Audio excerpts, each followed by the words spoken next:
Hello to everyone listening from around the world. Today's account comes from John Clinton, 38, who shared what happened after his parents gave his twin brother a $4,800 cruise package on Thanksgiving and handed him a $20 scratch lottery ticket, and what he did with the next 6 months after he scratched it. This account has been dramatized to protect privacy.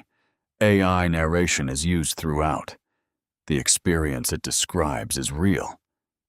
The card said, "Every little bit counts. Love, Mom and Dad. $20. A $20 scratch lottery ticket in a greeting card envelope on Thanksgiving," while my twin brother Mark sat across the table holding a cream-colored folder from a cruise line.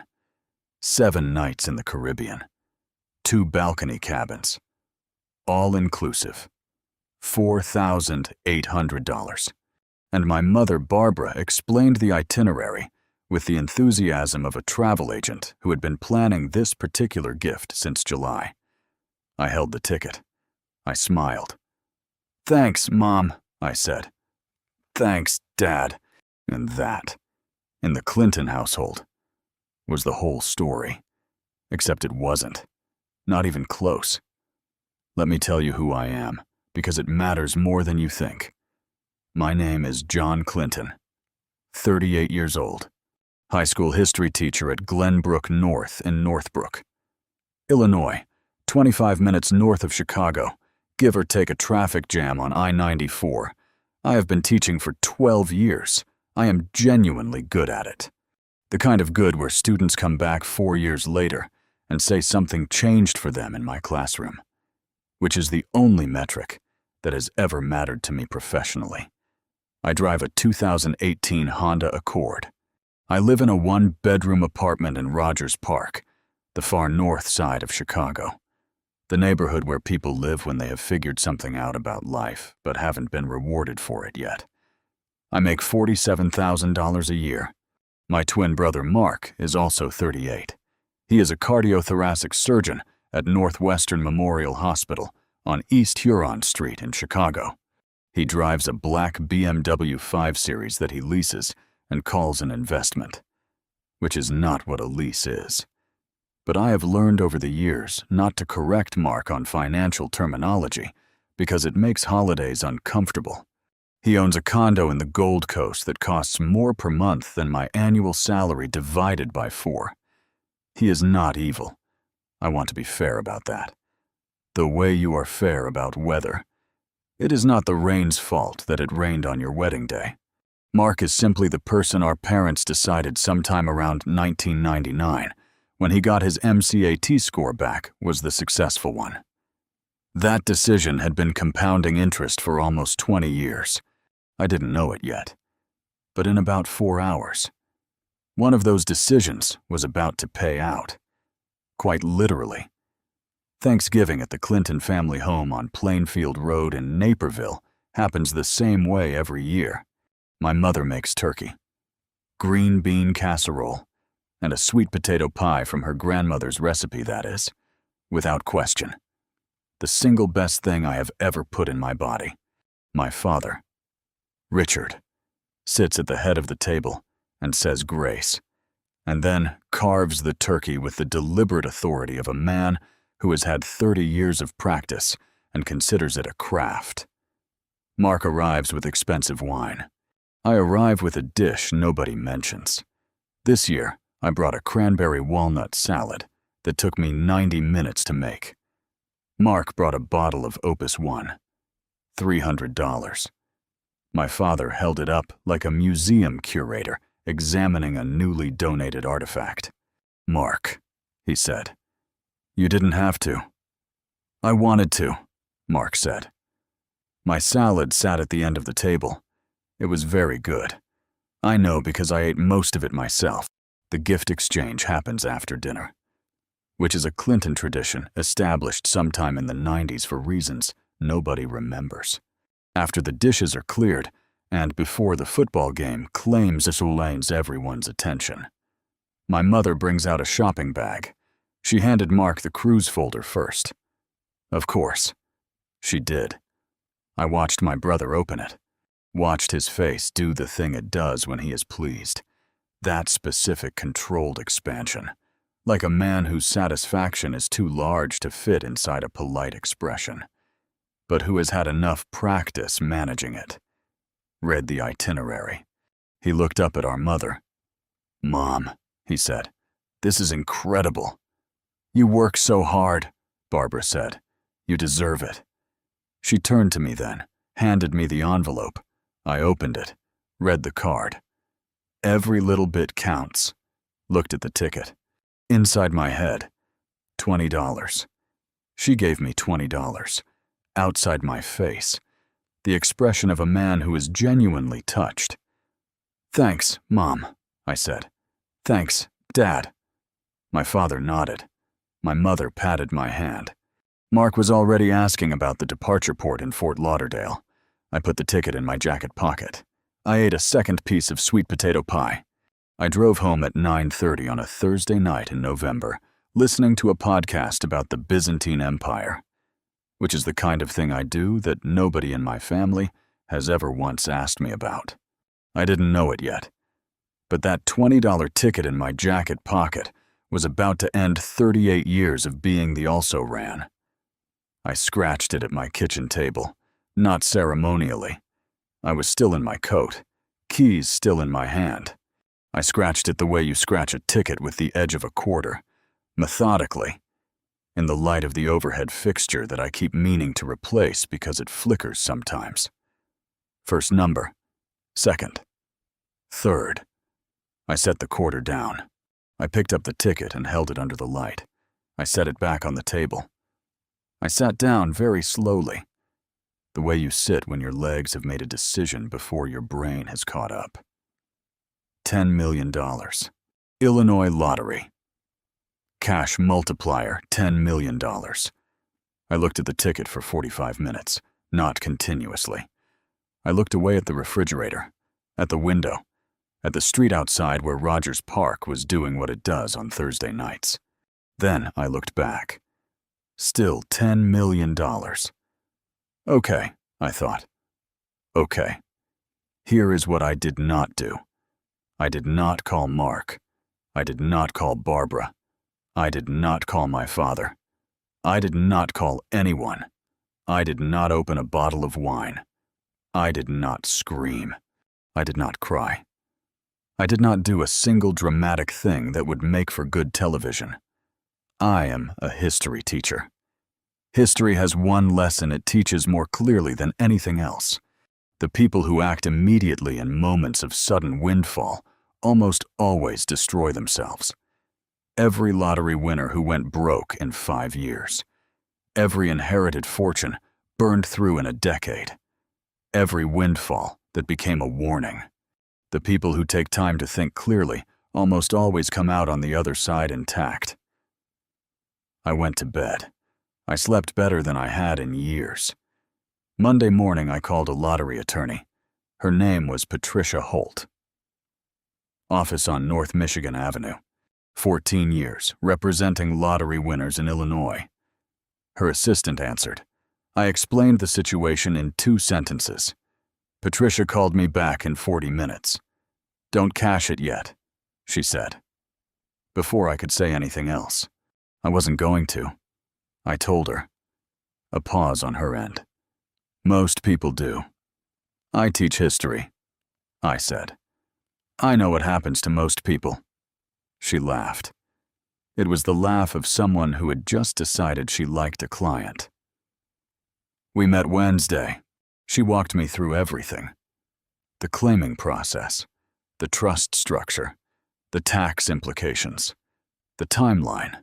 She had a whiteboard and a legal pad, and the specific efficiency of a person who has had this conversation many times and has figured out exactly which information changes the expression on a client's face. "Lump sum, after federal and state taxes," she said. "You're looking at roughly 5.8 million. "That's fine," I said. She looked at me over her reading glasses. "Most people have a stronger reaction to that number. I was a history teacher making $47,000 a year," I said. $5.8 million is not a problem I need to recover from. The smile of a woman who has found her favorite client of the year. We established the John Clinton Blind Trust that afternoon. She filed the claim on my behalf. The Illinois Lottery verified and processed. No press release, no photograph, no a giant check, no announcement. Nobody knew. I drove home in the Accord, made pasta, watched a documentary about the fall of Constantinople. Completely normal Thursday. I want to tell you about the 6 months, because the 6 months are the whole point. The money cleared in December. I did not touch it for 30 days. This also sounds easier than it is. $8 million sitting in a trust account while you go to work every morning and eat lunch in your classroom and drive home in a 2018 Honda Accord requires a specific kind of discipline that I am not sure I would have had if I were a different person. But I am this person, and this person had spent 38 years watching what happens when money makes decisions instead of people making them. I was going to make the decisions. The money would follow. After 30 days, I called Greg Fontaine, fee-only financial advisor in Lincoln Square, the North Side Chicago neighborhood with the old German bakeries, and the farmer's market, and the organic coffee shop, where the barista knows your name after the 3rd visit. Greg came recommended by Patricia. Fee-only means he charges you directly and has no incentive to put you in financial products that benefit him more than you, which is the only kind of financial advisor worth having.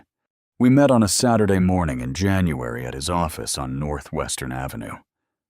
"What do you want your life to look like?" he asked. Nobody had asked me that in 38 years. I thought about it for a full 30 seconds, which is longer than it sounds when someone is watching you. "I want to keep teaching," I said, "but I want it to be a choice, not a necessity. I want a house. I want to travel, the kind where you go somewhere and actually learn something, not the kind where you get a wristband and an all-inclusive buffet." I looked at him. I don't want to perform wealth. I want to have it quietly and use it well. Greg wrote something on his whiteboard. "You're going to be very easy to work with," he said. He built me a portfolio over the following weeks. Diversified, conservative, income generating. He explained every decision in plain English, asked my opinion at every junction, sent quarterly reports I could actually read without a finance degree. By February, the money was working quietly, without a single member of my family knowing it existed. Welcome back to Sweet Family Revenge. Grab your snacks, get comfortable, and remember, the people in these accounts had every chance to behave themselves. They just chose wrong. Drop a comment, subscribe, and stay with me, because we're just getting to the good part. February, Mark went on the cruise. I know because Barbara sent me photographs on a Thursday evening. Mark and his wife Sandra on a balcony. Turquoise water, drinks with little umbrellas. The specific visual language of people who are very pleased with their vacation and would like the record to reflect this. "Gorgeous," I texted back. I was in my Rogers Park apartment eating leftover minestrone and reading a book about the decline of the Ottoman Empire. I was, and I want to be precise here, completely fine. That's the thing nobody tells you about the moment you stop needing someone's approval. It doesn't feel like victory. It just feels like the absence of a weight you forgot you were carrying. March. I resigned from Glenbrook North. End of school year. Effective June. I told Tom Ridley, my principal. Decent man, fair boss, the kind of administrator who actually reads the lesson plans, that I had a personal opportunity I wanted to pursue. He shook my hand and told me the students would miss me and that I was one of the best teachers he'd worked with. I believed him. I did not tell my family. April, I bought the house. Lincoln Square. 3-bedroom Greystone, on North Damon Avenue. Built in 1928, original hardwood floors. A back garden that someone had planted with intention. Lavender along the fence. A rose bush near the gate. A small apple tree that the previous owner had apparently named Gerald. A fact I learned from a handwritten note left in the kitchen drawer. I paid cash. Not to show off, because it is more efficient, and I had become a person who valued efficiency. My friend Dennis from the history department helped me move boxes on a Saturday. We ordered pizza. We sat in the empty living room, and Dennis looked around at the exposed brick and the garden view and the coffered ceiling and said, "John, how did you afford this?" "Savings," I said. He looked at me. "You saved enough to buy a house in Lincoln Square on a teacher's salary." "I've been very careful with money," I said. Dennis is a genuinely intelligent man. He looked at me for a long moment with the expression of someone solving a math problem that isn't adding up. Then he picked up another slice of pizza and let it go. Which is one of the reasons we've been friends for 12 years. I didn't know it yet. But in 6 weeks, the question of how I afforded anything was going to answer itself loudly. And in a way, I had not entirely planned for. The call from Mark came on a Tuesday evening in May. I was in my new kitchen, Lincoln Square kitchen, garden view window open to the evening, making dinner, chicken thighs, roasted vegetables, a glass of something decent from Greg's recommendation. My phone buzzed. Mark. "Hey," I said. "Hey." His voice had a new texture, slightly tight. Slightly too casual. The specific cadence of a man who has rehearsed his opening line and is now delivering it. "How's things?" "Good," I said. "Really good. Actually." A beat. "Yeah, good. Listen," he cleared his throat. "Sandra and I are looking at a vacation property. Lake Geneva. Good deal. Good timing. Except we've got a little gap in the down payment. 15,000. Short-term thing. I'd have it back to you within a year." I turned off the stove burner. Silence on my end. "Mark," I said, "you know I'm a teacher." "I know. I figured maybe you'd had some savings or—" "I can't lend 15,000, I said. "I'm sorry." Another pause, longer than necessary. The pause of a man who has found an answer that doesn't match his question. "Right," he said. "Okay. No worries." I could hear it in the specific flatness of okay. He had found something he wasn't expecting to find, and he didn't know yet what to do with it. I found out what he did with it 2 days later. Barbara called me at 7 o'clock in the morning. 7 o'clock in the morning. Which is how I knew this was not a casual call. "John." Her voice was careful in the way of someone who has had 2 days to compose a sentence and is still not sure she has the right one. "Mark told me he asked you for money." "He did," I said. "He said you told him you didn't have it." "I told him I couldn't lend 15,000. But John." A pause. He looked into it. "Public records. He found a trust. Morning light on the garden. Gerald the apple tree doing apple tree things outside the window." "A trust," I said. "He said it's a lottery trust in your name." Her voice changed. Smaller. "John, did you win the lottery?" "Yes," I said. The silence that followed was the longest of my life. Longer than any pause in any conversation I have ever had. Including the time I waited for my 8th grade students to admit who had written something extremely creative on the whiteboard. "When?" she finally asked. "Thanksgiving night," I said. Another silence. "The ticket," she said. "Yes," I said. "The ticket." Here is what Barbara did not do. She did not ask how much. She did not ask why I hadn't told them. She did not immediately calculate what this meant for the family finances. She was quiet for almost 30 seconds. Then she said, very softly, "I never asked you what you wanted." Not, "Why didn't you tell us?" Not, "How could you keep this from your family?" Not, "Do you know what Mark is going through with the Lake Geneva property?" I never asked you what you wanted.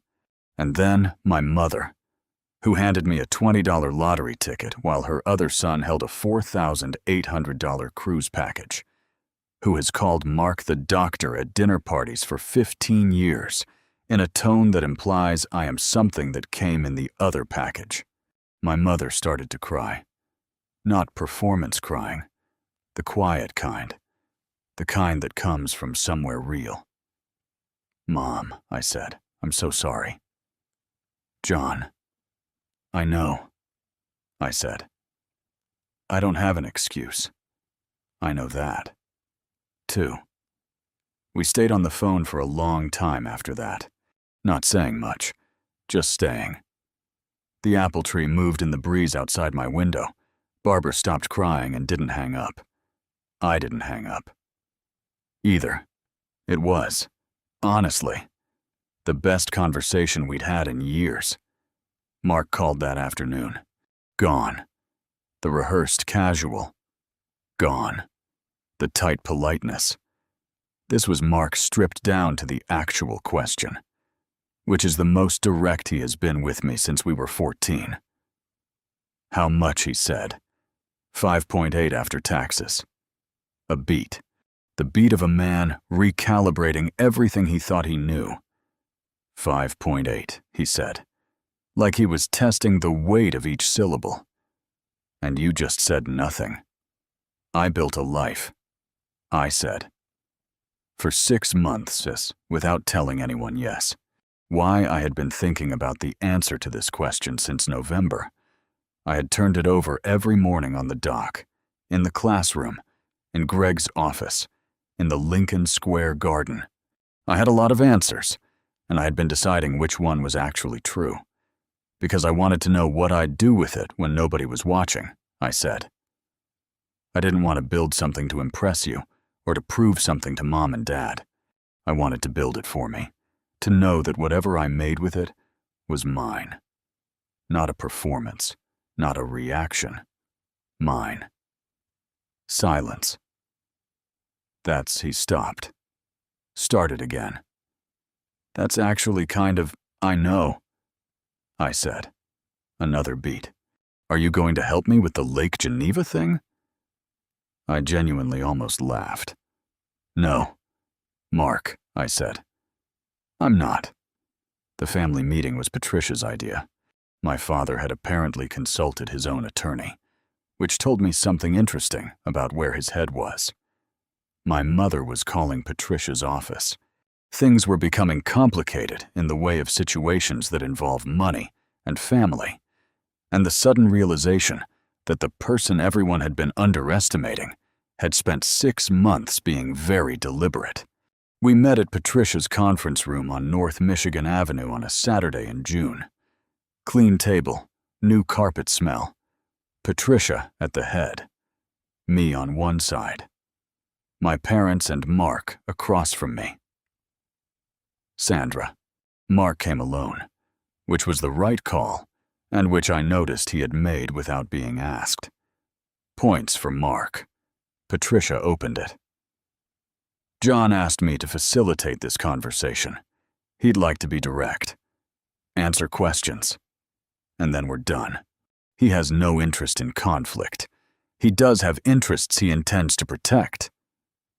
My father looked at the table. My mother looked at me. Mark looked at Patricia with the expression of a man who respects competence. Here's what happened, I said. I won $10 million on a $20 scratch ticket on Thanksgiving night. I established a blind trust, hired an attorney, hired a financial advisor, resigned from my teaching position at the end of the school year, and purchased a home in Lincoln Square. I told no one in this family because I needed the time to make clear decisions for myself without anyone else's input affecting them. The room was quiet. Richard cleared his throat. John. We didn't mean Dad. I looked at him steadily. I know. This is not an accusation. I'm not angry. A breath. I'm going to tell you what I'm doing and what I'm not doing. Then we'll talk. He nodded. My mother's hands were folded in her lap. I'm not distributing money to family members, I said. Not as a loan, not as a gift, not as a contribution to anything.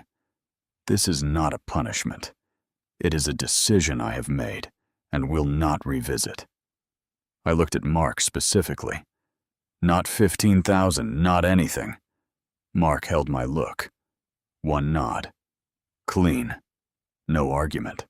What I am doing, I said, is living in my house in Lincoln Square, taking a trip to Portugal in September, deciding what I want to do next. Now that what I want to do is an actual option, and being available for a relationship with all three of you that has nothing to do with my bank account. Patricia's hand went flat on the table. Questions. My father asked about the trust, public accessibility, legal exposure. Patricia handled it efficiently and completely. Mark asked nothing. My mother looked at me for a long time, and then she asked the only question that mattered. Will you still come for Thanksgiving quiet room? Very quiet. Yes, I said. I'll come for Thanksgiving. She nodded, eyes bright. I'll bring the cranberry walnut salad, I said. Barbara laughed. The real kind. The kind that breaks something open and lets air in. Mark smiled. Actual smile. Not the controlled expansion. Something smaller and more honest. My father looked at the table and said very quietly, I owe you an apology. John. You do, I said.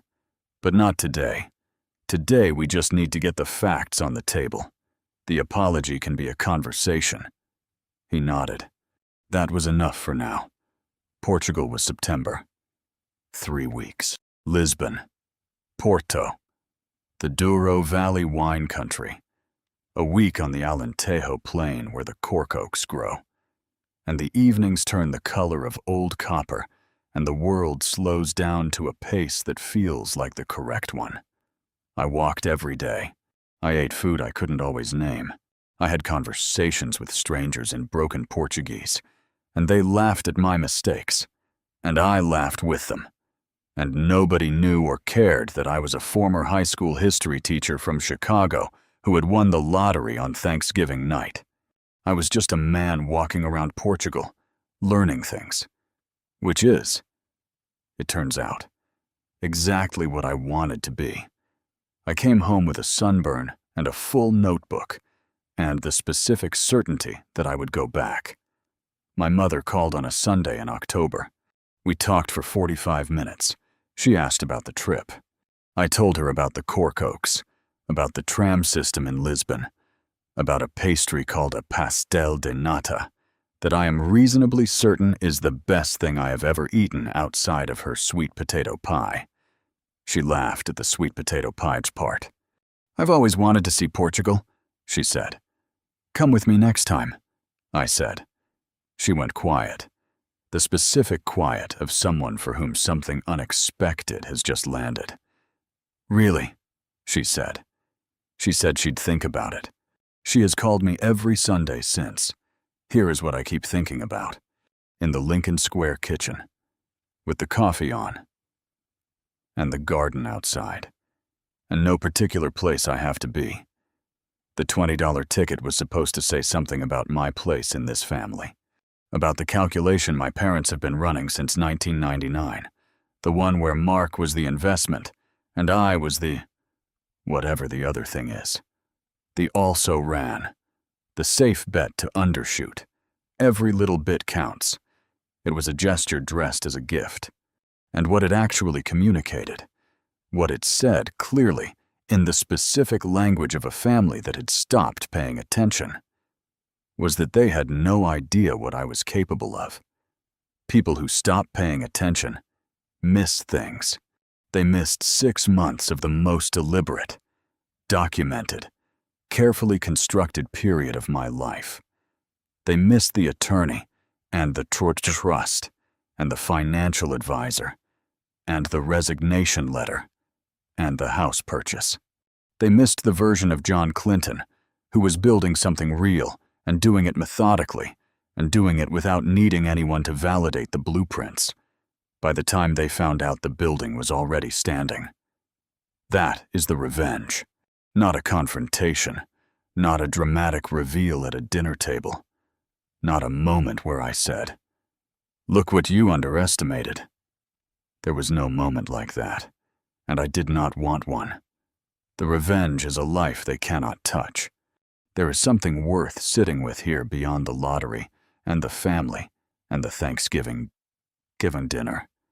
The version of me that existed before November would have told you he was fine, that the cruise gift was fine, the cranberry walnut salad going unnoticed was fine, being the less interesting twin at every family dinner for 20 years was fine. I would have said it without bitterness. I would have meant it. What I did not understand then, what the 6 months taught me, is the difference between acceptance and invisibility. I had accepted my place in the family structure.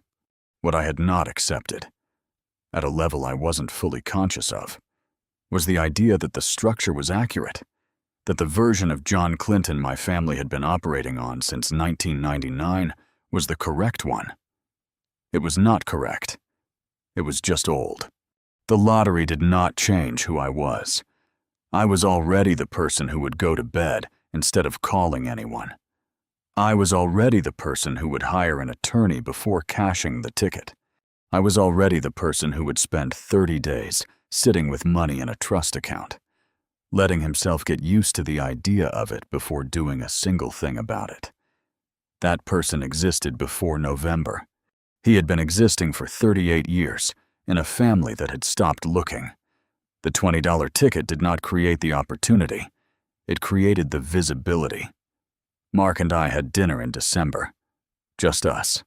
A restaurant in the West Loop, he suggested, which cost more than I used to spend on groceries in a month, and which I now paid for without thinking about it. Which is a sentence I am still getting used to. We talked for 3 hours. We talked about things we had not talked about since we were children sharing a room on Plainfield Road.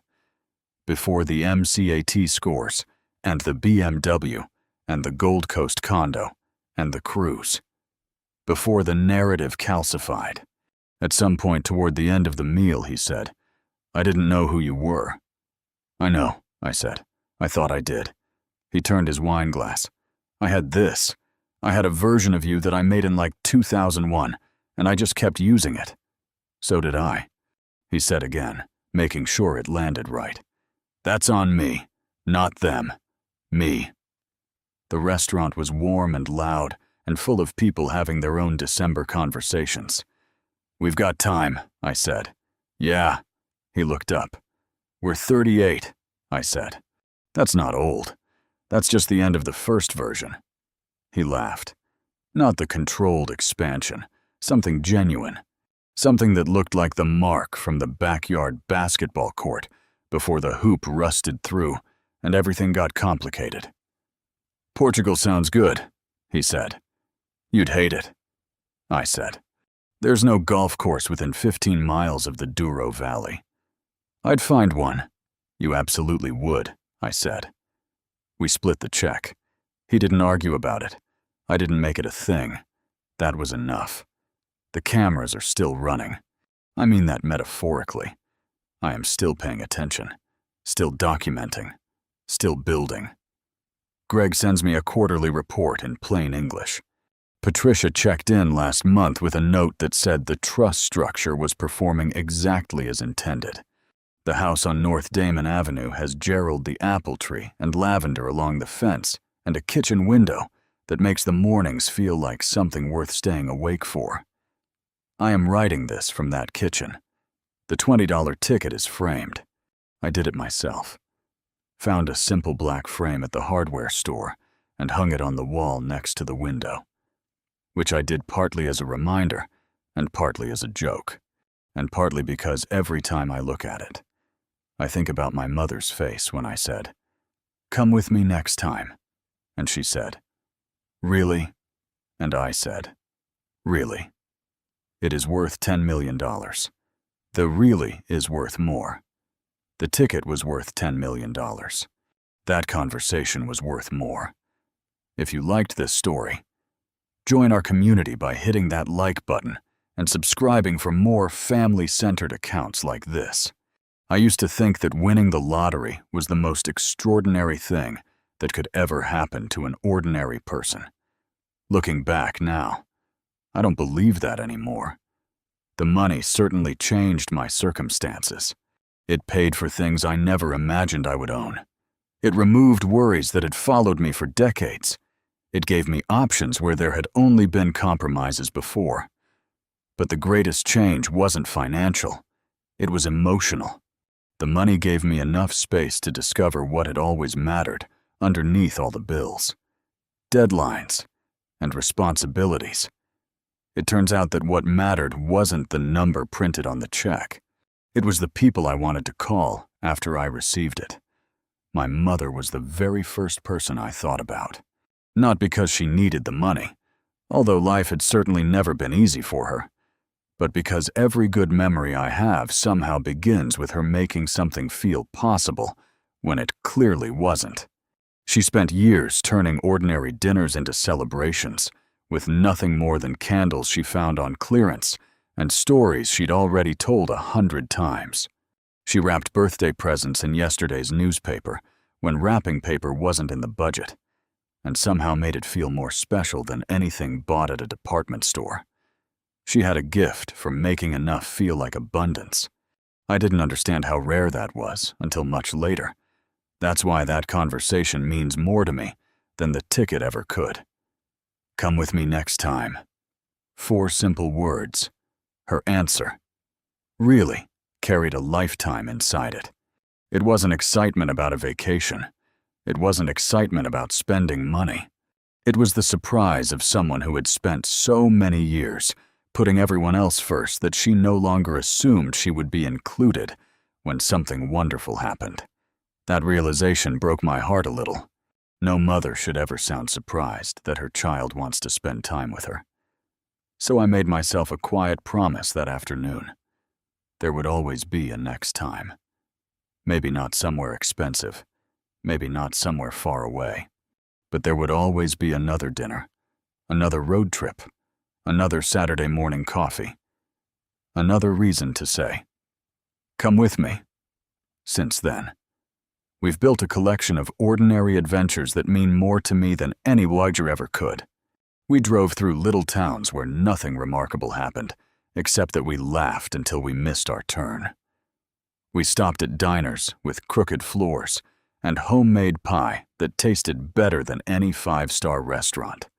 We wandered through bookstores where she always managed to leave with one more novel than she planned to buy. We sat on park benches watching children chase pigeons while talking about everything and nothing at all.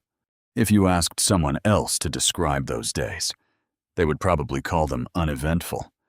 I'd call them priceless. Funny how perspective changes. When I was younger, I thought wealth meant collecting impressive things. Today, I think wealth means collecting peaceful moments with people you would miss if they were suddenly gone. One collection fills closets, the other fills your heart. Only one of them keeps growing, no matter how much time passes. The framed ticket has become something of a family joke over the years. Friends point at it and ask if I'm worried someone might steal it. I always tell them they're welcome to take the paper if they somehow think that's where the value is. The real treasure walked into my kitchen one afternoon carrying homemade cookies and asking if I still remembered that first trip we took together. I remembered every mile. I suspect I always will. Every now and then, I catch my reflection in the glass covering that old ticket. I don't see the man who won the lottery anymore. I see someone who finally understood what the prize was for. It wasn't meant to separate me from the people I loved. It was meant to bring us closer. Money has a strange way of revealing what already exists inside people. Some use it to build walls. Others use it to build longer tables. I hope I've chosen the second often enough that people will remember me for that, instead of the number attached to the jackpot. The trust Greg manages continues quietly doing exactly what it was designed to do. Patricia still sends updates that I actually understand, without needing a dictionary beside me. The investments grow steadily. The house needs occasional repairs like every house eventually does. The apple tree still drops more fruit than I can eat. The lavender still blooms every summer.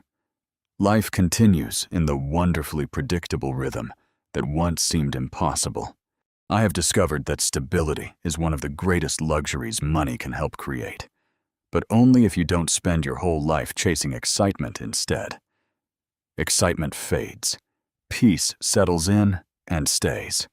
If someone had shown me this kitchen 20 years ago, I probably wouldn't have noticed anything special about it. A wooden table, 2 coffee mugs, morning sunlight through an ordinary window. Today, I understand that this is what success actually looks like. Not magazine covers, or expensive watches, or people envying your life from a distance. Success is waking up in a place where you feel completely at ease. Success is hearing your mother's laughter from the next room. Success is realizing there isn't a single person whose approval you're still desperately trying to earn. That's a freedom no lottery could ever purchase by itself. It has to be built slowly, one decision at a time, so the ticket remains exactly where it is, hanging in that inexpensive black frame from the hardware store. Visitors think it's there because of the money. I let them think that if they want. The truth is much quieter. It's there because every morning it reminds me that the greatest moments in life rarely begin with a jackpot. They begin with an invitation, a phone call, a shared meal, a simple question asked with hope, really, and an answer given without hesitation. Really. If this story leaves you with anything, I hope it's this if you're fortunate enough to receive an unexpected blessing. Don't ask first what it can buy. Ask who it allows you to spend more time with. Ask whose life becomes a little easier because yours became easier first. Buy the ticket if you want. Invest wisely. Build carefully. But never forget to make the phone call. Never forget to extend the invitation. Never forget that the people who loved you before your circumstances changed are the same people who will still matter after every headline has faded and every dollar has been spent. One day, years from now, someone will probably inherit that framed lottery ticket. They may laugh at how ordinary it looks. They may never fully understand why I kept it on the kitchen wall instead of locked away in a safe. I hope someone tells them the story, not about the $10 million. About the word really, because that's the moment everything truly changed. The ticket bought financial freedom. That conversation gave me something infinitely rarer. It reminded me that the richest life isn't measured by the fortune you receive. It's measured by the people who smile when you ask them to come with you, and by your willingness to keep asking as long as you're lucky enough to have another tomorrow.